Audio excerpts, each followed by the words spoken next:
Kavya and Nitin had a love-come-arranged marriage. Kavya worked as a financial manager in the corporate world, where she handled budgets worth millions. However, on the very first day after the wedding, her mother-in-law, Suman Devi, couldn't resist making a sarcastic remark wrapped in her usual frugal attitude. The morning after the wedding, when Kavya came downstairs dressed and ready for the day, Suman Devi spoke loudly in front of the entire family. "Well, Nitin, you've brought home the lady of your choice. She may be brilliant at managing million-pound corporate budgets, but let's see whether she can handle the budget of an ordinary middle-class kitchen. Or if she'll end up wasting money here as well with all those fancy qualifications." Kavya simply smiled and replied calmly, "Please don't worry, Mum. I'll gradually learn the way things are done in this house." The following morning, Suman Devi handed the kitchen keys to Kavya and said, "Today is your first time cooking for the family. Be careful with what you prepare. In this house, wasting food is considered a sin." Kavya walked into the kitchen. Since it was her first day, she thought it would be nice to prepare something special. She made a dry paneer curry, creamy dal makhani, and fresh raita. Just then, Suman Devi stormed into the kitchen. The moment she saw 2 pans simmering on the hob, she was absolutely furious. "Good heavens, what on earth is all this? 2 different curries? Honestly, Your Highness, you've come to an ordinary family home, not a luxury hotel. There are only 4 people in this house, and for 4 people, half a bowl of vegetables and a couple of chapatis each are more than enough. It looks as though you've hired the entire wedding caterer to cook here. Are you trying to ruin my kitchen budget?" Kavya replied gently. "Mum, it's my first day, so I just wanted to make something special." But Suman Devi cut her off sharply. "Whether it's your first day or your last, good habits should begin from day 1. And look at all this dough you've kneaded. Nobody in this house eats like a giant. Your father-in-law and I have only 1 plain chapati each for dinner, without even a drop of ghee. Nitin eats just 2 chapatis. So why have you kneaded enough dough to feed everyone for the next 3 days?" Kavya did exactly as her mother-in-law had instructed. That evening, when it was time to serve dinner, she placed just 1 chapati and a small portion of vegetables on the plates for Suman Devi and her father-in-law. She served 2 chapatis to Nitin. The moment Nitin looked at the table, he frowned in surprise. "Kavya, what's this?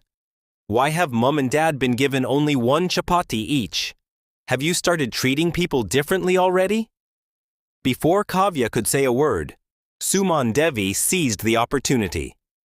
Dabbing at her eyes as though she were about to cry, she said dramatically, "See, Nitin? Didn't I tell you this morning? Fancy degrees don't always make someone kind-hearted.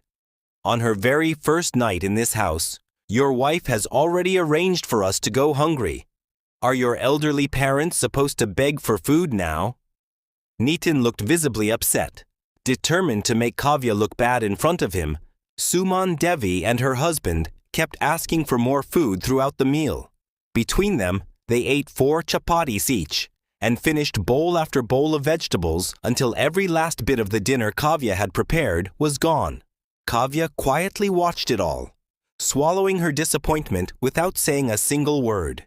Over the next few days, the same drama continued. Whenever Kavya cooked a little extra, Suman Devi would complain, "Food isn't free. It doesn't grow on trees." Moments later, she would happily finish every last bite herself, saying, "Well, I had to eat it all. Better than letting it go to waste." Kavya soon realized the truth. Her mother-in-law loved good food, but she deliberately pretended to be miserly simply to criticize and control her. Kavya smiled to herself. If I can organize million-pound company budgets, surely I can sort out the household budget too. That evening, she prepared exactly 5 chapatis and 1 small bowl of boiled ridge gourd.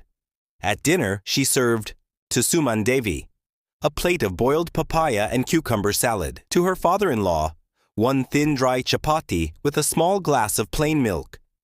To herself and Nitin, hot shahi paneer, flaky parathas, and fresh raita. Suman Devi stared in disbelief. What on earth is this? You two are enjoying paneer while we're expected to eat rabbit food? Kavya folded her hands politely. Mom, you've always said I cook too much, and that rich food isn't good for your health. Doctors also recommend lighter meals at your age, so I've created the perfect healthy diet for you. Just then, Nitin joined in. She's absolutely right, Mom. You were always worried about food being wasted.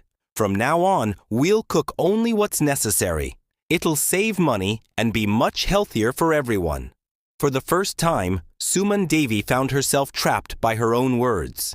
For the next 2 days, Kavya followed the same routine. Breakfast was a bowl of oats. Lunch was a tiny serving of plain khichdi. Dinner was boiled papaya. By the third evening, Suman Devi had had enough. As Kavya arrived once again with another plate of papaya, Suman Devi burst into tears. Please, I beg you, take that papaya away. 3 days of this and I'm starving. My friends told me to keep finding faults with my daughter-in-law so she'd never become too confident. But I never imagined I'd end up with such a clever financial manager. Please forgive me. From today onwards, I promise I'll never interfere in your kitchen again. Just, please bring me a proper paratha before I faint. Kavya smiled warmly. She looked at Nitin, who quietly gave her a thumbs up. Moments later, she returned from the kitchen carrying a plate of freshly made parathas and delicious paneer curry. Suman Devi accepted the meal with genuine gratitude. And from that day on, peace finally returned to the household.